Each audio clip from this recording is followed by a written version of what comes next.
Good morning, coffee moaners. Good morning, good morning, good morning. Hope you're all well. If you're in the UK, it's the beginning of half term or reading week and all the rest of it. The government's on holiday, which means they don't have to answer any difficult questions. Oh, how funny. They never do answer any difficult questions, do they? Morning, everyone. I hope you're well. Sunny. It's fine. A bit of sun. There was a bit of sun over the weekend. Is it sunny where you are? If you're listening on podcast, don't forget, you can listen on podcast because you are listening on podcast, and you can also watch us on YouTube. It's always very strange not putting anything up on a Sunday, apart from obviously yesterday we had seen Wuthering Heights, the film. So do go and check out our review. I mean, everyone knows the story. It's a spoiler review insofar as we talk about how the film tells the story. But when and if you've seen the film, go and check out our review, leave your comments underneath. And just hope everyone's good. I hope everyone's fine. So just to say, the news flow, it's interesting. You really feel when half term or the public holidays come. And I'm beginning to wonder whether maybe half term or the concept of half term is the solution to the world problems that we need.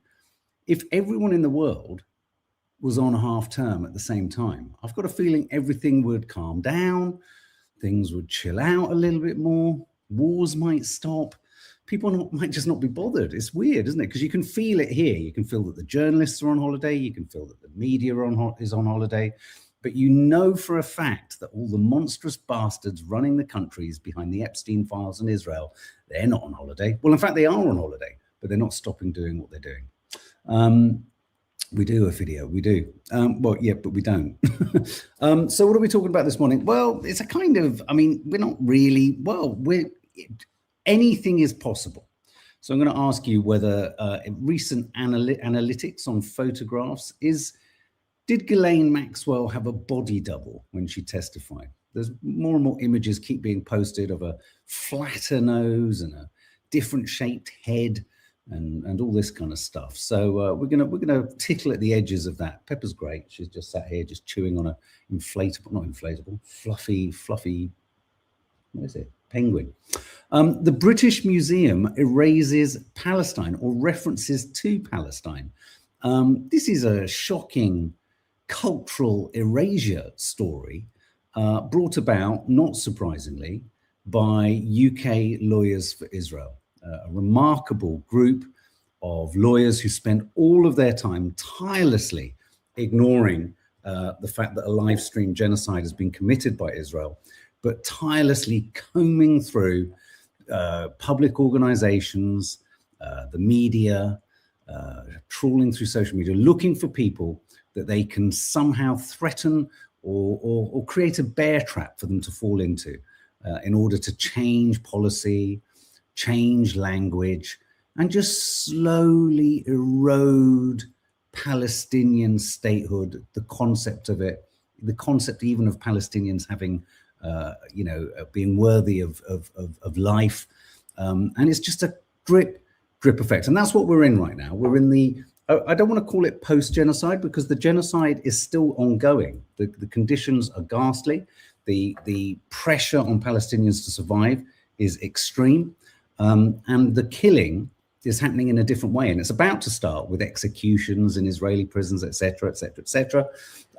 But I just want to, it's just interesting how this overreach, this coterie, this UK Lawyers for Israel and a coterie of other very public Israeli government supporters who forever and a day would claim to have humanitarian principles about them, but never, ever, ever in a month of Sundays hold Israel accountable for anything. I mean, anything. I mean, you know that they're wrong, advocates for the Israeli government and the advocates for the Zionist project. You know they have to be wrong when they admit absolutely nothing, when they have zero self-awareness and zero self-responsibility or an awareness or an acknowledgement of any part, not even a sort of maybe we've just overstepped the mark. So when you know that it's so extreme in one direction, you know that it's not authentic, you know that it's got an agenda, you know that it's manipulative, and you know that it's propaganda. So, but we were going to talk about that. So why and how and in what ways have the British Museum caved into this pressure. Like the BBC caved into this because everyone's petrified of being called anti-Semitic if they don't do what UK lawyers for Israel tell you to do.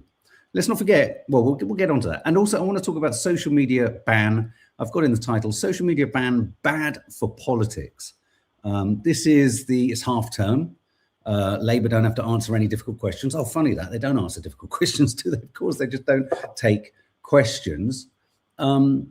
And of course, so what they decide to do is let's throw some red meat out there. Let's make it look like I really care about the British people. I really want to look after our children. Make it crystal clear. We are going to ban all things that are fun for young people. We're going to let everyone vote at the age of 16, but they must know nothing about politics before 16. So my fear and my theory on this social media ban for under 16s is, under the guise of looking out for our kids, the system is seeking to be able to manage and control, I'm talking like this for Labour politicians, to manage and control the political awareness of young adults. Because there's a curious contradiction here. So what they're saying is they're going to have a social media ban for under 16s, a social media ban for under 16s. But at the same time, the Labour Party want to allow 16-year-olds to vote. So if those two things were brought in together concurrently or around concurrently, because they're saying, Labour's saying, we're going to do this quickly. We're going to do it really, really quickly. We've got to do it so fast. In fact, we did it last week.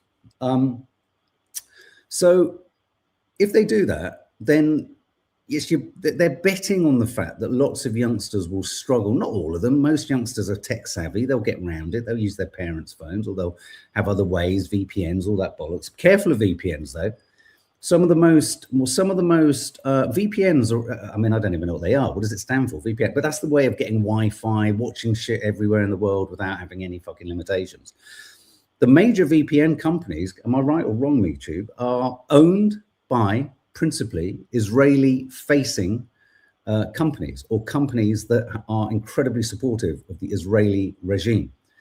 I just think there's something about just willfully and willingly and freely offering up your tech kind of data and access and all this kind of stuff to companies that could be doing all sorts of stuff with it, especially when I think the shared concept of VPN. I mean, VPN, the only reason I know VPNs is, how can we get around the fact that we can't watch Love Island when we're abroad? It's that kind of thing, isn't it?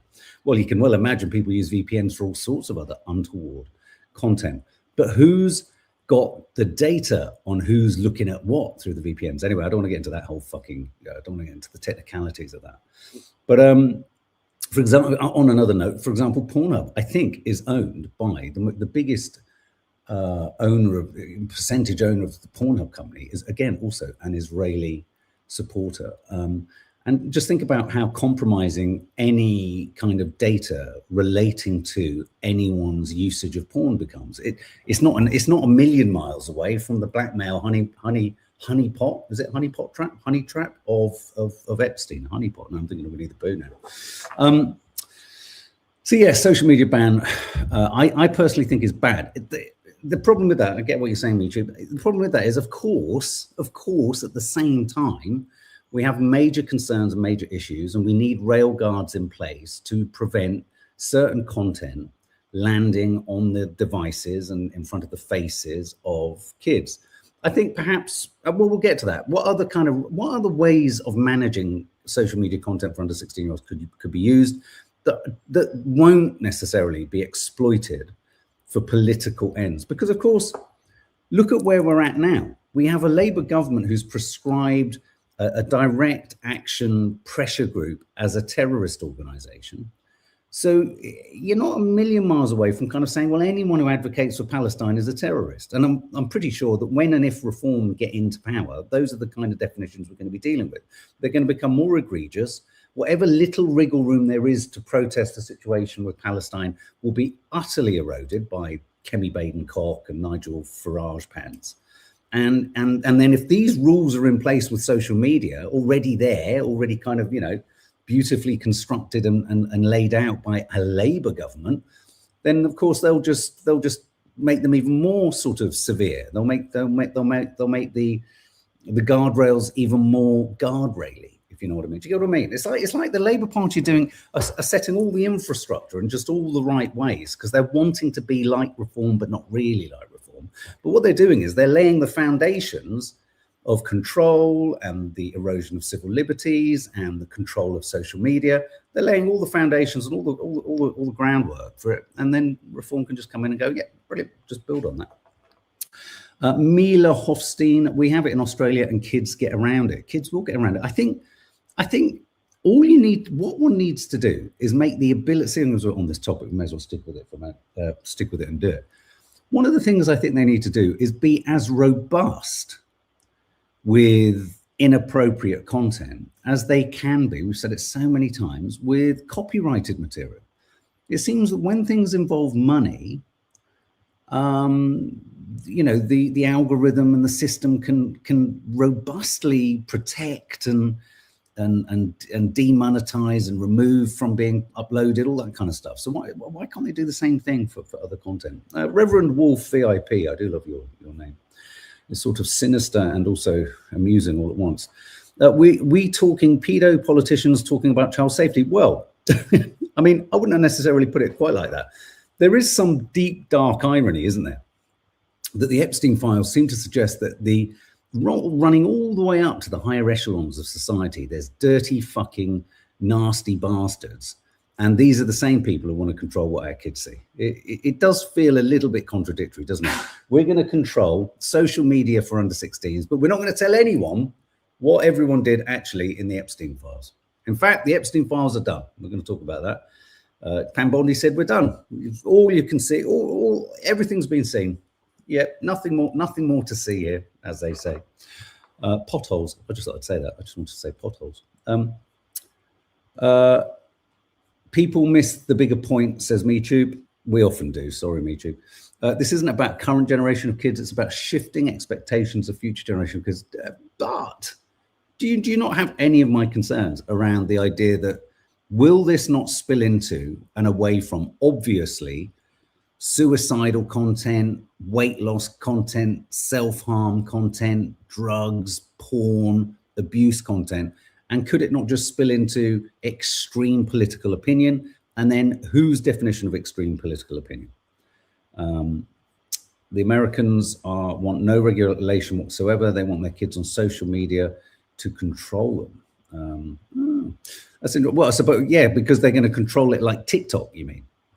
I mean, there is that. There is the idea that, you know, it's a weird contradiction, though, isn't it? Because on the one hand, we all talk about social media controls us and controls everything we think. And at the same time, if it wasn't for social media, we would have no real awareness of the awfulness of what Israel has done to the Palestinians.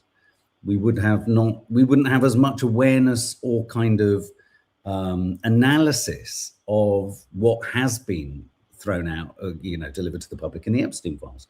I do think we have to be careful that we don't throw the baby out with the bathwater, or throw the toys out with the pram and all those other analogies, under 16-year-old analogies. Because on the one hand, yes, there's control, but I think when it's happening. I mean, for example, Instagram none of the social media platforms are Palestine friendly, but some of them are less egregious in preventing discussion.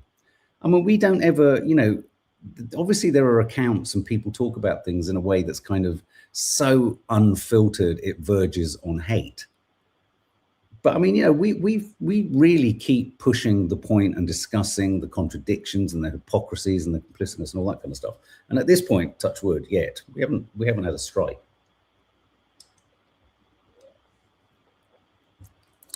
I just think the genie is out of the bottle. I think the system is panic stricken. I think social media this is the irony for people like Trump and reform in a way, is that the social media landscape or manosphere or whatever the equivalent is, is both beneficial to them, but could also be the source of their downfall.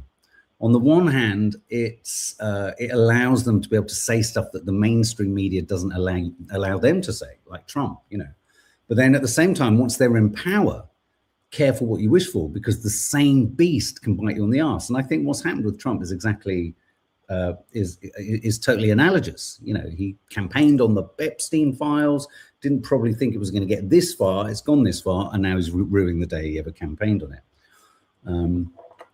Alternative is to do nothing and let kids be brainwashed, pulled into darkness of social. See, I don't agree. I don't agree. I think there's huge swathes of some kids are going to be pulled into the darkness of social media, and many kids are going to use social media as a tool for political change.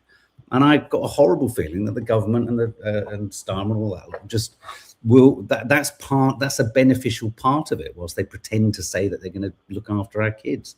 Everyone's pretending to look after our kids, but no one's actually kind of going, well, what about the Epstein files? That would make everyone feel like our kids were being a little bit more looked after if they took that seriously, revealed who the fuck everyone was, who the dirty nonces and paedophiles actually are, what they did when they did them. Let us be the judge and jury of awful behavior rather than keeping it behind the fucking iron curtains of government. Jen, no. How about reintroducing media literacy, critical thinking into curriculums? Well, yes, Jen, no. But I mean, I'm getting to the point now where I begin to think the national curriculum is fucking sinister. They only want us to know so much. They only want us to be critically thinking enough.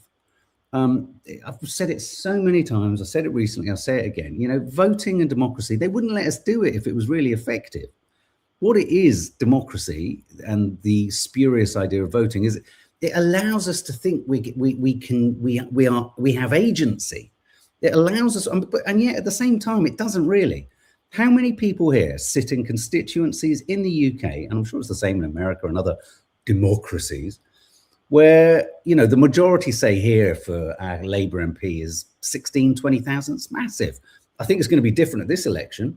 I genuinely do. I don't think it's going to be that big.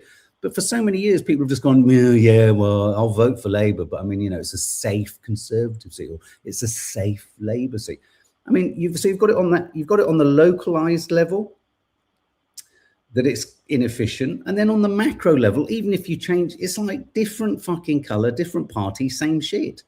Slight moderation, can't do too much when in power. And I have to say, I just think the revolution needs to happen. I think the whole fucking system is fucked. Pam Bondi's fucked. If revealing everything to everyone brings the system down, then the system needs to come down. And then I think we get to a place where we start to say, well, you know, who have we been told are the villains of the piece forever and a day? Russia, China, Cuba. You know, it's always the usual victims and usual suspects, and it's just become predictable. It's become boring. It's not even that they are or aren't the enemies of our state. The worst enemy of our state is us. The state is the enemy of the people. Did someone say that? I'm pretty sure someone said that. Lou Murphy, this is kind of like a half-term meander through existential angst, isn't it? Lou Murphy says, says, no kid needs to be using social media for political or any other reasons at 16 or under. Over 16 to 18, yes. What? So you just start at 16. But if you can vote at 16, Lou, where have you got your political ideas from? You can't be given the freedom to vote, which is what Labour is saying. So the day you're 16, you can vote. But if your birthday was 2 days later than an election, you can't vote. But if you do vote, how have you got your information to know what you're voting for? Are they asking us to just lean on that thing over there where Play School, BBC, tells us absolutely nothing of any detail whatsoever, where the analysis and analytics are just beyond fucking Teletubbies? Oh, yes, the Labour Party. It is so damaging for children. Children can be politically aware with debate at home, but it depends on the debate with your parents. It depends if your parents talk to you. It depends if you've got parents. I don't agree, Lou. Thanks for saying it, though. I mean, I get what you're saying. You know, I know it's a rarefied thought, mine. The last thing I'm saying is I want children to be vulnerable. That's not what I'm saying. But I just have this horrid feeling, given the narrative of events that we're going through at the moment, given the extent to which government and media controls everything we receive and hear, that the mainstream media, the legacy media, the conventional ways in which we receive our media will embrace this and love this because they want something to roll back the tide of social media, unregulated social media, or, you know, regulated to a degree social media. Protege of JJ. What if your parents are like MAGA? Well, look, On that protege of JJ, yeah, I agree. I mean, again, debate with who? I mean, what if your parents just don't want to listen to you whatsoever? But, you know, this isn't about wanting only one political point of view. MAGA is a thing. Reform is a thing. You don't just ignore these political persuasions. One of the risks you have with all of this is that in a freedom of access to content, you get political opinions you don't like. It's why even in the support I support, I've always supported since studying politics O-level, way back in 86, 87, whatever it was. I've always believed in proportional representation. And what comes with that is you have to tolerate political opinions you don't agree with. That's fine. We're all big enough and hairy enough to not agree with everyone. I don't think you curtail the ability for it to articulate itself. You win the argument.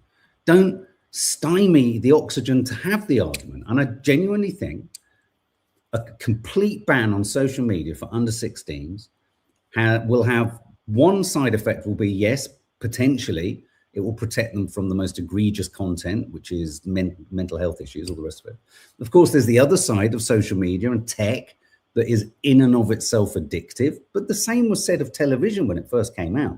Square eyes, it's bad for you, brain rot, kids not doing as much exercise, all this kind of stuff. I do think these dangers are over amplified. This isn't just about just looking idly. I mean, in fact, I don't look at those. I did last night. I look at too many stupid memes and reels. I'm forever going to different sources of news and information. And that, what, if I was on a laptop, is that more sort of acceptable? Or if it was on CFAX, or if I was listening to what are we saying here? We need to listen to the radio, a wind up radio. I mean, I do think sometimes people get a little bit kind of their knickers in a twist about all of this. I mean, you know, for example, here's one thing that I think would help youngsters: have a complete ban on all handset device use in schools within the school hours. I mean, and not just a bit of a ban, not like a sort of a complete ban. Okay, that doesn't ban what content they look at outside of school, but remove the distraction of the phone at school. Start with that. Start with that. And then move on. Because I just see how this will benefit the elites. This will benefit the governing classes. I love that, don't you? The governing classes, like Starmer. Oh, aren't they concerned? It's just so annoying. But here are the headlines. It's all over the place. Keir Starmer promises smartphone crackdown for under 16s within months. Tech firms must keep children's data if they die under new plans. I agree. I agree with that. Starmer to fast track social media ban to appease rebels. PM announces extra powers, but campaigners say his pledge leaves children at risk online. No platform gets a free pass, says Prime Minister, as crackdown on social media announced. Prime Minister Keir Starmer has insisted nobody will get a free pass from the new restrictions. Roxy Voxy. I was politicized just pre-1968, which was quite a year. I was 14 by then. Wish I'd had access to politicized groups at my fingertips, especially women. Instead, I had the library, thank God. Yeah. Well, and on that, let's go in a weird way. There's a kind of natural segue here towards the British Museum story.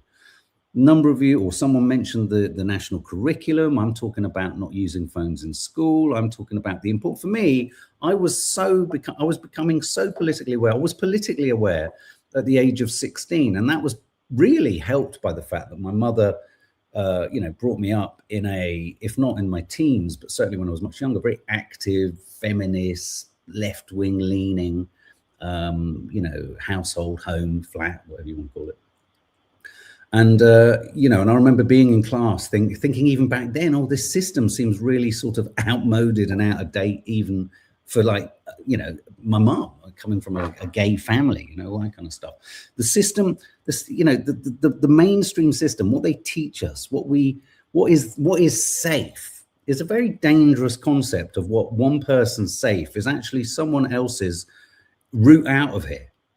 One person, Mary Whitehouse's idea of safe television would mean that there would be no representation for marginalized sections of society. There would be no reflections back of oneself in what one saw. It's not as simple as just ban it for under 16s. I think You know, so, but the British Museum story is interesting because banning it for under 16s, suggesting that we just lean into the national curriculum, presupposes that we can trust the mainstream story. And this story about the British Museum is just beyond shocking, I think, because it once again proves that even history is being controlled by, let me just find the story, even history is being controlled by outside forces. Here are the headlines on this. British Museum removes the word Palestine from ancient displays. British Museum removes Palestine from ancient Middle East displays. Institution admits word used on some maps and labels has lost its original neutrality. Wow. Erasing history, British Museum criticised for removing references to Palestine. Museum bows to pressure from pro-Israel group to remove the term Palestine, a move scholars and activists say is part of a systematic attack on Palestinian cultural identity. Now, here's the thing with this. Here's my thinking on this, and I'll read a little more into the story for you in a sec. If an organization like the British Museum, which let's face it, the British Museum as an institution could only come into existence due to the legacy of the British Empire completely plundering the entire world. That's why we have this argument even with Greece about the Elgin marbles. We plundered the world. We took bits and bobs. We brought it all into a museum. We choose as the British imperialists, we chose to look at these tokens of other cultures as curiosities because we're the British, and as the British, we are so superior to everyone else. We haven't yet had civilizational erasure, to quote Marco Rubio. Baked into the very concept of the British Museum is a sort of acknowledgement of our raping and pillaging of the world culturally.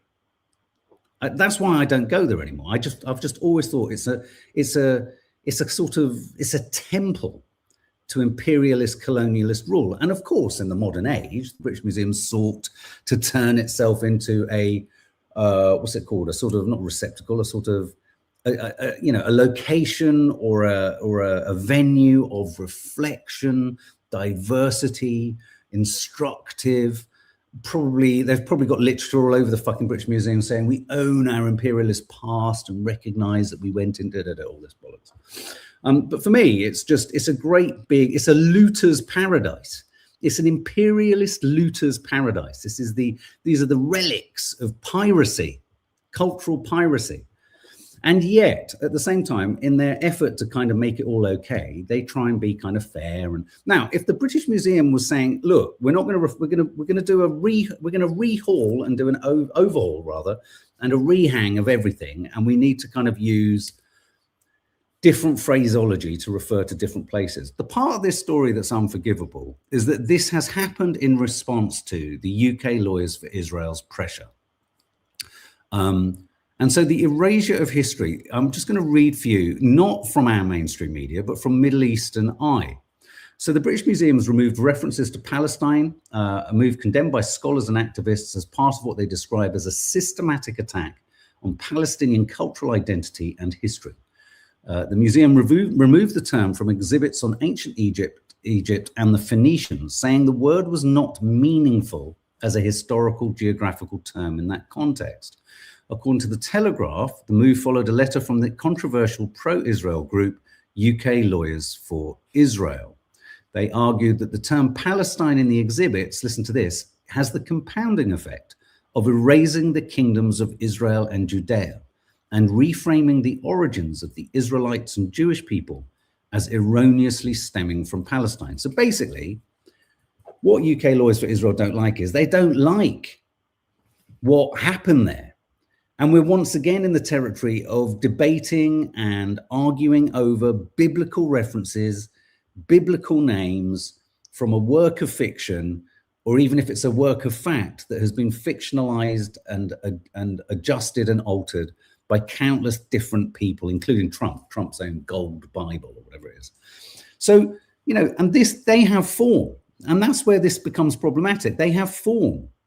The UK lawyers for Israel. Scholars and campaigners told Middle East Eye that the British Museum is only one of a slew of public institutions, including councils and hospitals, targeted by them.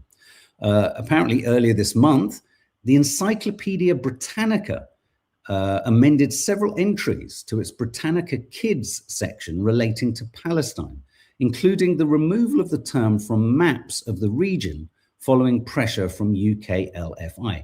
What happens when anyone tries to deny the idea that the state of Israel actually ever existed or is a defined thing?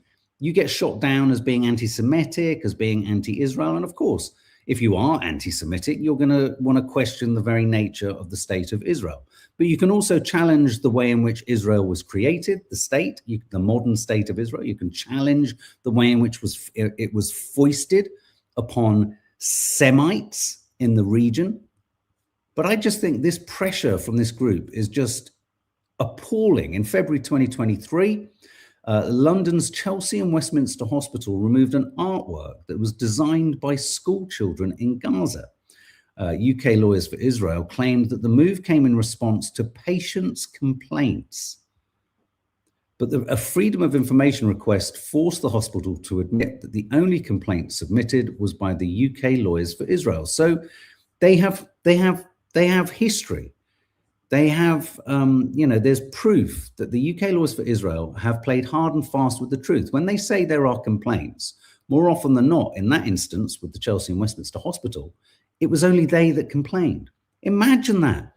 Imagine being a patient having an issue with, oh my God, I feel so fucking threatened by a painting by a child in Gaza. The child has nothing, barely a fucking crayon.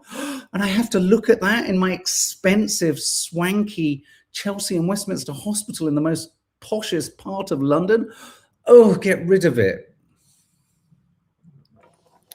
This is just, and let's not forget, the British Museum also a couple of months ago, or towards the end of last year, hosted the Independence Day celebrations for Israel, which of course Independence Day for Israel is the Nakba Day for Palestinians. There's a kind of a yin and a yang. There's a flip side and a dark side to the creation of Israel, whether we like it or not. And if we can all get on board with how the Americans decimated and treated the native indigenous people of America, and many Americans feel guilt and they stand and have an agonizing exploration of the soul about that. Why the fuck can the same not be done for the Palestinians? So this is the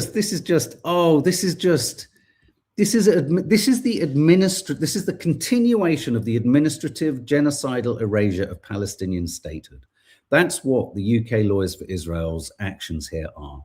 They are trying to remove references to Palestine. That is erasure. They want it replaced with the names of parts of this land that suits the greater Israel narrative. This is all about slowly anesthetizing everyone after the appalling, egregious, ghastly destruction of the live streamed genocide that their nation has conducted. UK laws for Israel haven't even commented on that. But they just keep going around institutions, targeting celebrities, targeting outlets, just it's like death by 1,000 cuts. And it's measured and it's persistent and it's constant and it seeks to just anesthetize us all, anesthetize everyone into a place of forgetfulness. And, oh, what genocide? What was that? Well, was it really ever 70 or 80,000? Was it really ever 250,000? I don't know. I'm just booking my flight from EasyJet and I'm going to that city called Gaza City. I'm flying to Gaza Riviera. Yeah, Trump's hotel. Yeah. Conditioning. It's an appalling story. It really is. It's an appalling story. And also, what they'll have done, they'll be tugging towards ancient names that in and of themselves are debatable and questionable. All of them are questionable. And by putting that pressure, by the British Museum doing it and pretending that it isn't a consequence of UK laws for Israel, is unforgivable, absolutely unforgivable. Just on that, also at the BBC, just a little story here. Well, not a little, it should be big. BBC removes head of Arabic services. BBC have removed Edgard Jalad after receiving pressure from the Israeli lobby, claiming he was biased against Israel. Everywhere you look, it's happening. Israel approves proposal to register West Bank lands as state property. You know, everywhere you look, the annexation of the West Bank. Today, Israel, say kneecap, murdered more children, hit with US missiles as they slept. Israel still blocks all journalists from entering Gaza. They cannot allow the world to see their barbarity. Free Palestine. Erasure, anesthetize. In America, politicians like Randy Fine say, if they force us to choose, the choice between dogs and Muslims is not a difficult one. This is now normal. The demonization of Muslims and Islam by a country and a system that is protecting cannibalistic pedophiles really fucking sticks in my fucking craw. I think it's an absolute fucking outrage. We have an entire system in the UK and America of governance and media protecting predatory, evil pedophiles, and yet they are forever demonizing Muslims and an entire faith, Islam. Go do one, you fucking nasty specimens, all of you. Horrible, horrible. Outrage over Epstein list as Pam Bondi is slammed for including celebrities who died when pedophile was a child, while furious Republicans and Democrats demand full release of the files. The story here is that basically Pam Bondi is saying it's all out there now. That's all you're getting. That's everything. They're trying to draw a line under this. And that's why I want to now play this interview with Tom Massey, the American politician who has alongside Ro Khanna and previously Marjorie Taylor Greene, pushing for the release of the Epstein files, pushing to make people realize that Israel is complicit in the Epstein files. Remember that, everyone. Israel is the intelligence agency at the heart of the Epstein files, not Russia, not China, no, Israel. But Bondi and the American government, in their protection of pedophiles, rapists, nonces, cannibals, murderers, sex traffickers, they're demonizing Muslims. But listen to this. This is Thomas Massey. This guy being interviewed is one of the three most principal, highest-ranking American politicians who have been themselves instrumental in getting the Epstein files to the place we're at, which isn't where we want them to be. We want them to be, you know, even further. But this is where we're at, and he's one of them. Listen to him. Has done during his presidency. But because of your actions with these files, he is supporting your primary opponent and has waged very personal attacks on you. I know we just have a few seconds here, but just your reaction to that. Look, this is about the Epstein class, the people who are funding the attacks against me. They may or may not be implicated in these files, but they were certainly rubbing shoulders with the people who are in these files. They're billionaires who are friends with these people, and that's what I'm up against in Washington, D.C. Donald Trump told us that even though, you know, he had dinner with these kinds of people in New York City and West Palm Beach, that he would be transparent, but he's not. He's still in with the Epstein class. This is the Epstein administration, and they're attacking me for trying to get these files released. Why do you think he is working so hard not to get them released for so many months? What do you think the real reason is? These files implicate billionaires and friends of his and political donors that he's trying to protect. And Epstein also had close ties to our own intelligence agencies and Israel's intelligence agencies. That's why there's so much effort in trying to stop this. And I do believe they'll try to stop it somewhere else. And that's going to backfire on them too. Which is why they're going to draw a line under it now. They're going to say there are no more files. They're in theoretical negotiations with Iran at the moment. The reason there's a pause on the Iran strike or the Iran military action is because actually America is needing to get an awful lot of military bits and bobs in the right place They're having to actually manufacture rapidly munitions. America wasn't, and I don't know if they are now, but certainly wasn't a couple of weeks ago even, in a position where it could, with real confidence, just whack out Iran. And so this is all, however long it takes, they're paddling for time, they're biding for time, they are filibustering in these negotiations. Iran is never going to budge on the ballistic missiles front. And so as they try and draw a line under the Epstein files, you can rest assured that incoming, because there's a curiously quite sinister silence, isn't there, around Trump at the moment. He seems to have gone quiet, the kind of quiet that happens before an earthquake. So I can't help but feel the Iran strike or Iran movements are going to happen pretty soon. It would tally with Netanyahu's recent visit. It would tally with us hitting a critical point or juncture in the Epstein files. So, you know, and Massey, that guy is the guy, if you saw our coffee moaning over the weekend, he had to post on X that he in no way feels suicidal, which presumably speaks to the idea that he feels potentially under threat in case he lost his life. I just want to play you this very engaging clip from Tim Dillon. He's a podcaster, he's a sort of comedian, ripping a hole basically in Pam Bondi's recent select committee or oversight hearing.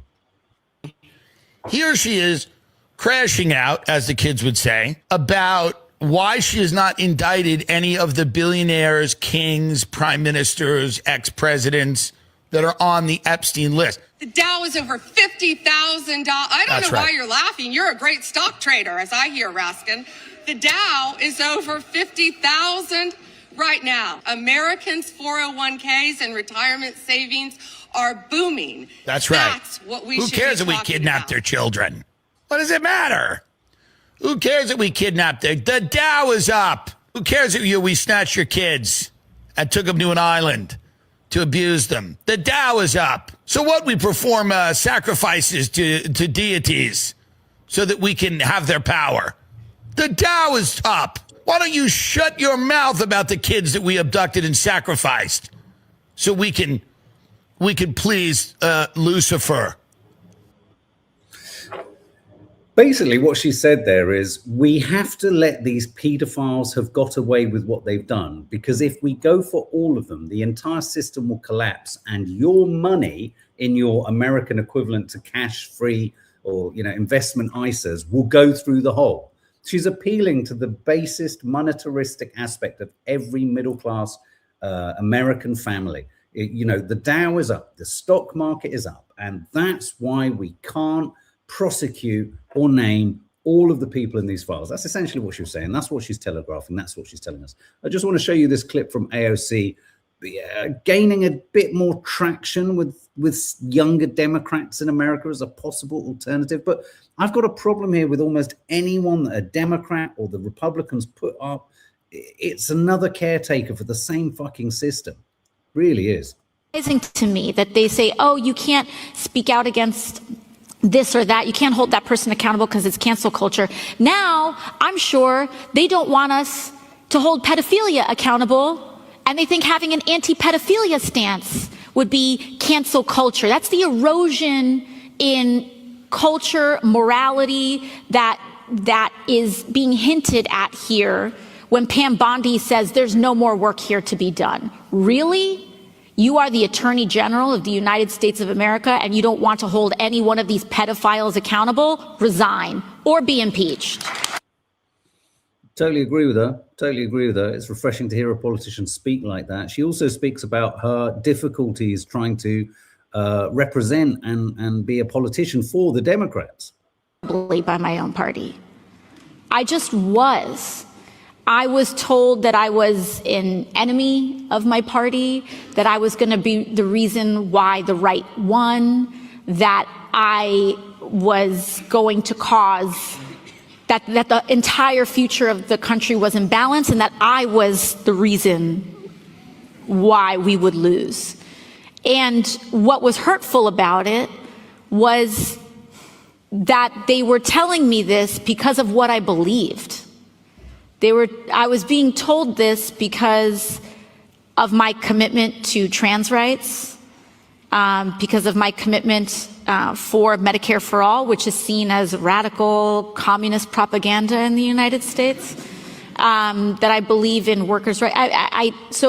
And in the Democratic Party, we have a broad coalition. And so some of the most conservative members of the Democratic Party, it can be hard. Yeah, and see, she is a charlatan, piano man. You see, this is the problem. They can, even if she speaks a good speak, we've had history with this, with Obama, etc. It's like they'll get in, they'll have to do what they have to do. Gavin Newsom is, Israel fucking compromise, refuses to acknowledge a genocide has happened. She's been more outspoken about it. She calls it a genocide. But how much could that change? How much will that change? And like, this is the problem with working within the system. On the other hand, one part of you sort of thinks, wow, there needs to be non-electoral fucking revolution in America or something, because the system just doesn't work. The system is there to protect those systematically abusing us, whether they're abusing us as pedophiles or abusing us as landowners or abusing us as billionaires. They're all the same. It's the same problem. And they would not let us vote if it enacted change. I mean, let's not beat around the bush as if, and weirdly, ironically, you could argue that the reason Trump is becoming more egregious in his overreach, more dictatorial, more autocratic, is precisely because more and more people, not his people, but more and more people have become aware. More and more people are intolerant and have an awareness that you can't squirrel away and deny awareness. Once you've had it, you have it. It's like realizing you've fallen out of love with someone, and for all the reasons you have, and nothing's going to change that. When you fall out of love with someone and you fall properly out of love with someone, that's it. It's game over. It's done. And we just keep voting because we have nothing else. We have no other power. And we're told by the system, this is your power. You have the power of democracy. I just want to play this clip. My sister-in-law, Dina, I don't know if you're watching, Dina, she sent me this. It's incredibly, she said, you'll like this, Mark. She's as angry as you are sometimes. I was just looking for the account number. So this woman is the Real Cosmopolitan _ I think she'll come up if you search that. The Real Cosmopolitan. It might not be her account, but this is where the clip came from. It's the fucking rest, because I see my video went viral yesterday, and y'all got a lot of issues with me telling you that there's not a group of Russians or Chinese that are found in the fucking Epstein file. Да, я говорить по-русски, сука, лошадь. Как дела, bitch?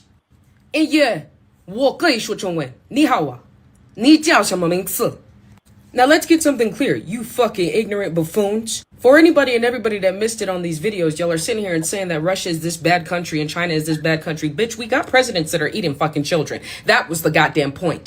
On top of that, you're bringing up what he's doing in Ukraine when Ukraine was currently on the tier 2 of human rights violation before 2014, when Obama started sending weapons in that area, saying you should probably think about becoming a part of NATO. I know that we currently had a gentleman's agreement of 1991 between the Soviet Union and everybody else, but we currently ignored all of that as soon as we currently went east past the Berlin Wall. Danke, bitch! And on top of that, for anybody that does not know about that gentleman's agreement in 1991, when the Soviet Union was ceased to exist and 18 countries existed at NATO, they said that they wouldn't go east of the Berlin fucking Wall, and they ignored that and added about 12 other motherfucking countries. Don't you ever bring up Georgia or Tbilisi, bitch. I got that. I'll punch you straight in your face. Because while you're talking about Russia, Germany and everybody else in the West has not accepted Georgia into the EU or into fucking NATO, you bum bitch. And instead of you doing the research that you're not getting from propaganda, because all you motherfuckers are speaking English, not Russian, not Mandarin, not Cantonese, not Taiwanese, not anything in between to show me that you know how to do more research than the propaganda that you've been fed. Yes, sweetheart, Russia and China has never attacked the United States of America. Let's get that done. The reason why more assets and more deals are done with Africa, with Russia and China, because they didn't practice slavery to that motherfucking degree. Do you know why? Because the Chinese were born here in the United States of America during the Silk Road, and you motherfuckers didn't know that. Because Indians were born here as fucking slaves, and so were the Chinese, you bum bitch. And instead of you doing research outside of the United States or even leaving this goddamn country to see what the fuck is true or not, you're sitting here on TikTok going back and forth with strangers. You fucking idiots. So squeeze me with all of that, because la rompete la cara del tuyo y cada día no me importa, estoy lista a pelear con y cada persona tiene un problema conmigo. Are you stupid? Are you dumb? Last but not least, bitch, the next time you want to bring up a situation of China and Russia, make sure the motherfuckers are on all the lists and all the millions that have currently unalived people in Afghanistan, Iraq, Vietnam, Cambodia, Laos, motherfucking the Solomon Island. Tell me how many times they practice on the Puerto Ricans. Tell me why the Japanese were allowed to use and conduct Unit 731 and then we took their motherfucking information. And last but not least, bitch, it wasn't Russia or China that started the Holocaust. It was the West. Not a goddamn country came in and helped them at all. And let's be very clear, it was Russia that was dropping tips about the Epstein files almost 10 years ago. And you motherfuckers didn't say anything. I was a child. You don't give a fuck about children. You give a fuck about your empty ass pockets. Now stitch that, bitch. Every single one of you. Stop fucking with me. Nothing to say, nothing to add. I just adore that. It's all a lie. It's a total tapestry of lies. And people have too much self-interest to step outside their comfort zone to go, fucking hell, it's all a lie. Everyone just wants it to keep going for as long as their fragile worlds can still remain safe. And like J.G. Ballard said many years ago, I think in Empire of the Sun, you know, when he was walking through Shanghai, he was an expat, his family were in China. And as he walked through Shanghai, having been bombed, he said he realized everything about life is merely set dressing. It can change in a second. And, you know, it's just like when Pam Bondi says, oh, the system will fall, the Dow Jones will fall if we, yes, we're all ready for it. We're all ready for it, I'm afraid. Because what are you saying? We're going to just keep carrying on like this?